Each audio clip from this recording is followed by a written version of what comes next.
What's up guys, and welcome back to the channel.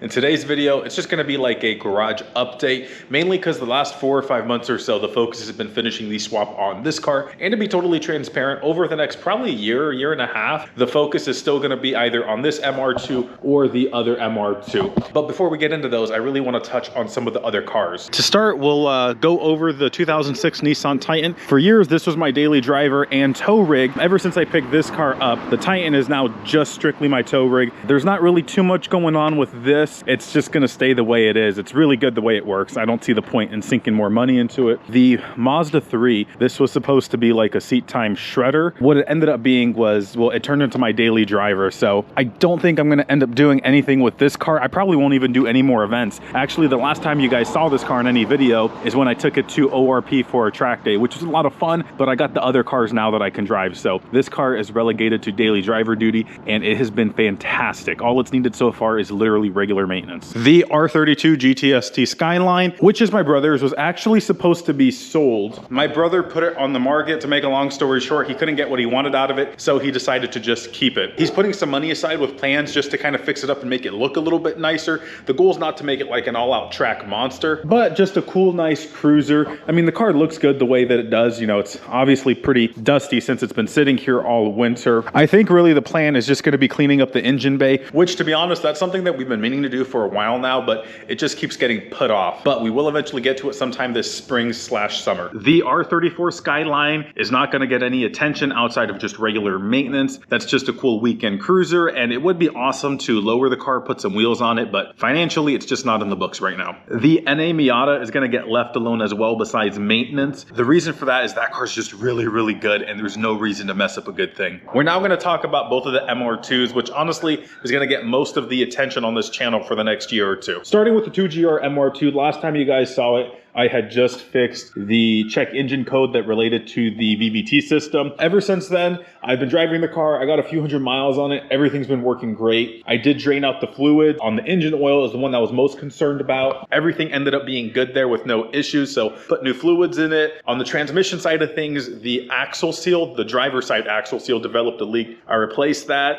and it's been good ever since. I do potentially want to clean up the engine bay, which is actually why I got this. This is just a fill port that connects to the bleed port on the passenger side of the engine over here. It's supposed to go right here, so I would just unscrew this part right here and screw this bad boy in. And when I do that, I would also get rid of the modified water neck and replace it with a unmodified unit. There's nothing wrong with the current setup. I think just swapping over is going to clean up the engine bay just a little bit. Aside from the coolant water neck, there's not too much else I really want to do to this car. I would love to put a oil catch can on it and then do a E-Series transmission, and that's honestly about it. In an earlier video, I did mention that I would love to do a big brake kit on it. I ended up stealing the big brake kit off the J-Series MR2. So this car now has a big brake kit. This is actually the Wilhelm Raceworks kit that he sells, and this thing is top notch. While I was at it, I actually installed a bigger master cylinder. I also installed the Wilhelm Raceworks proportioning kit that he sells on his website so that you can adjust the rear bias to the bias to the rear brakes. On to the J-Series MR2. The big news here is that I have decided I'm going to keep it J-Series, but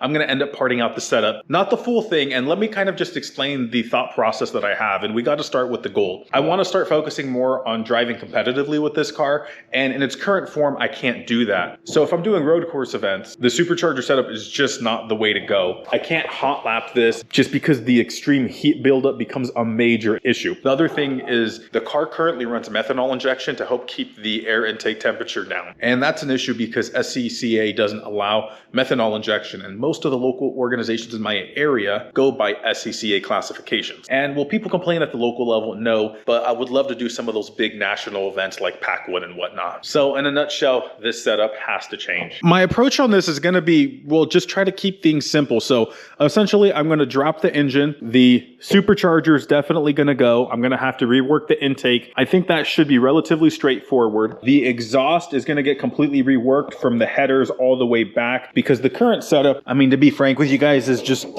super janky. And then with the engine out, that's also going to give me an opportunity to do a bunch of maintenance that honestly has just been neglected by me on this. It's time to do the water pump, timing belt, all that good stuff on this side. The engine is leaking oil from several areas like the oil pan, the valve covers, etc. I also think the rear main seal might be leaking slightly. It's also going to be a good opportunity to replace the clutch, because that's something that's been on my radar to do for like 2 years because it does slip. And then lastly, it's going to be a good opportunity to go in there and actually clean up the wiring and simplify a lot of these things, because this isn't really secured the best. It's honestly a janky setup. I know some of you guys may be wondering why I would stick with the J series in this MR2. One, the 2GR seems like the logical choice. I totally agree with you guys. The 2GR is 100% the way to go in a second gen MR2. It has plenty of power, such a well-supported swap that it's pretty much plug and play. The reason I'm sticking with the J series is really two parts. Just the backstory of the car between me winning it in a raffle with the J series already done. I feel like it's the right thing to do. The second thing, which is honestly equally important, is the cost. Because I already have like 90% of the stuff that I need to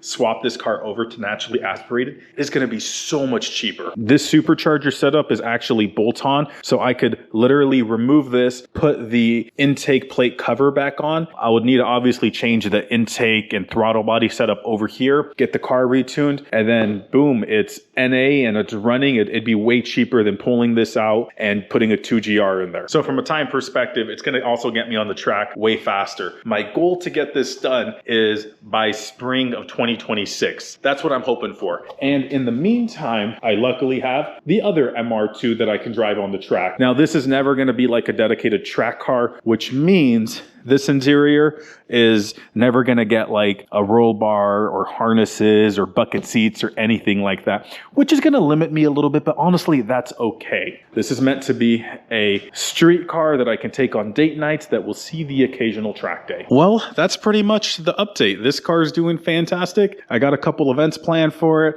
I'm hopefully gonna do an autocross the weekend of April 5th with this. If everything goes good there, I'm gonna then do a track day April 12th at ORP. And then this car pretty soon is gonna start going under the knife and getting lots of love and attention as well. Thanks for watching, guys, and I'll see you in the next video.